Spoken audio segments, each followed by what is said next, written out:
How to reset an LG washer. An LG washer spins with clothes inside. Resetting your LG washer can be helpful for correcting most electronic issues or internet issues on enabled models, and is often recommended when troubleshooting. To reset your LG washer, press power to turn the washer off.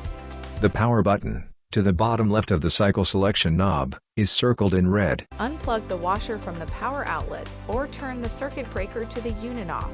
A hand pulls the black plug from the wall socket and flips the switch of a breaker subpanel. With the power disabled, press and hold the Start/Pause button for 5 seconds.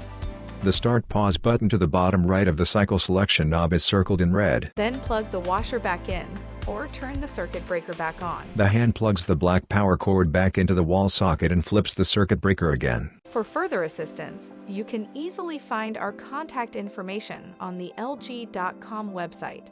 Go to the support menu to ask us more questions. Text, lg.com/support. Logo